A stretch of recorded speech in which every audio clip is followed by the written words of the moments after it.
Hey everyone, so this is my first video in English on this channel and I just recorded a 10 minutes video and it didn't work. I'm so mad. But let's start again. It's okay.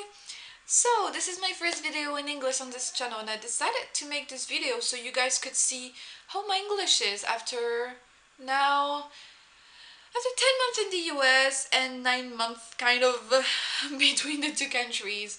Um, so, well, to start with this video, I'd like to say that at first my English wasn't the best. It wasn't. It means that basically I could write good. I could understand good. I couldn't speak out loud. It was impossible to me. It was too hard and I was making so many mistakes. Mistakes that I was totally not making on paper when I was writing. As soon as I was starting to speak English, that's it. I was making thousands of mistakes. Anyway, if you can hear a little noise behind, it is my little brother. He's barely 5 months, so he's gonna make little noises like that, but just ignore it, please. So basically, yeah, my English wasn't the best, and I was very worried. I remember, um, it was very, it was, I was overthinking it all the time. I remember, because I was so scared that I was gonna be the only exchange student coming back from my host country after a year of exchange, not knowing how to speak a word of English, and it didn't happen. So I'm so happy now. I know that I made a lot of improvements, but I still make mistakes. Even after 10 months, I still make some mistakes and I still don't know all the words. I can talk to everyone and have a conversation with everyone, but I still make mistakes and it happens all the time. So I know that I improved, but I'm not perfectly bilingual yet. But it's fine. I mean, I'm very happy with the level I have now. I was expecting less, honestly. I was expecting to be able to talk pretty much, but I'm able to communicate with everyone. I still have to work on my accent a bit because I know that you guys can hear that I still have a French accent for people other than French people. I know they can hear it because when I speak to someone new, they don't. It doesn't last 5 seconds before they ask me where I'm from. So I know I still have an accent. Um, so just to tell you guys, basically throughout the year, my English improved. It was very bad the first 3 months. It was the worst, honestly. I was spending a lot of time trying to understand people. I was spending a lot of time trying to communicate, and people were asking me to repeat so many times. So it was very frustrating, and it wasn't especially encouraging me to keep going. But I did, and it worked. The month I can say is the month I could start seeing some real improvements. Where was from January until the end. From January, I had my English. I could talk, and I started to improve the speed of talking. I started to speak faster, and my accent improved a lot. And I improved my slang a lot. I had an amazing friend that taught me a lot of slang in English.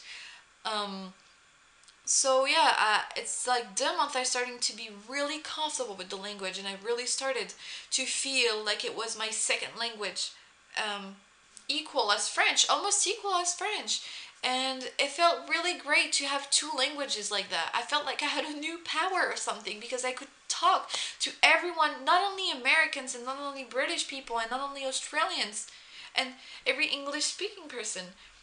I could talk to people from all around the world, and I thought it was such a powerful thing to have, and it made me so happy. I made friends from Germany, and I made friends from Brazil, and I made friends from Spain and for everywhere because of English. Thanks to English. And it was even better, and I just loved it. Um, and I really love speaking English. Keep practicing it every day. I keep talking to a lot of people every day. Talk to my boyfriend, talk to my best friend, talk to my host family. Amazing host family. Um, I just talk to a lot of people to make sure that I don't forget words. I know I forgot a lot of words that I knew before, but I'm probably gonna remember them once I'll be there. Um, But yeah, I keep practicing it to not forget it, to be able to talk as good as when I was over there. Now concerning France, when I came back to France, there was a couple problems with my English because basically here in France, they teach you British English, formal English, um, British words, and when I arrived with my half American accent, and when I arrived with my not my slang, because I know that I couldn't use that in class, so I didn't use any slang.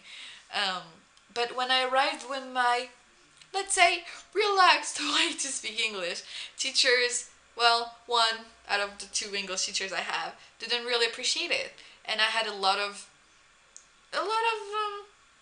critics about my English because I wasn't pronouncing words the way they wanted me to pronounce it. 22, 22, stuff like that. Um, but it was fine. I mean, it was very frustrating to me because, I mean, I was proud of my English for a French person. Once I'm in the US, I'm not proud of it anymore, but like coming to France for a French person, I was kind of proud of my English and from the improvement I made. And that teacher kind of ruined everything. And it was very frustrating because she told me that American English wasn't the real English, that it was not dirty English, but almost that it was not a correct English and I shouldn't be using that. I should learn the proper English with British words and British way of speaking and British expressions and I disagree with that because I really like American English and I don't think they're that different. Of course there's some words different, there's some expression different, but we understand each other and there's no problem. And I I didn't really appreciate that because I don't think it should be a problem as long as I can speak English. The teacher shouldn't mind if it's American English or Australian English or British English or wherever else country that speak English. I mean, but so it was hard. It wasn't easy to accept that. Um, what else can I say about that? Yes, I want to say something to the new exchange students or to the exchange students that are half throughout their year or at the beginning of their year. About your English, please just relax. Just enjoy your year. English isn't the most important thing and it's gonna come without you even trying, honestly. Because when you hear it every day and when you have to speak English to communicate, your exchange year an amazing experience and to make friends, English is just gonna come by itself. So don't worry, just relax. French accent is cute, okay? Or whatever you're from, accents are really cute. And mistakes are cute too. I mean, it's okay. We all learn. If you make mistakes, it means that you know another language. That's really brave of you. So no problem. Just relax. I hope you like this video, and I hope you're not too disappointed of my English because I know that I still have an accent, and I know that I probably made mistakes throughout this video. Um, but I hope you liked it and that it made you want to learn English more, I guess. Anyway, thank you so much for watching this video. If you want me to um, record another video in English, there's no problem. Like, I can do it. Just ask me questions. And if you have any questions or anything you want me to talk about, just do it. Anyway, guys, thank you. Bye.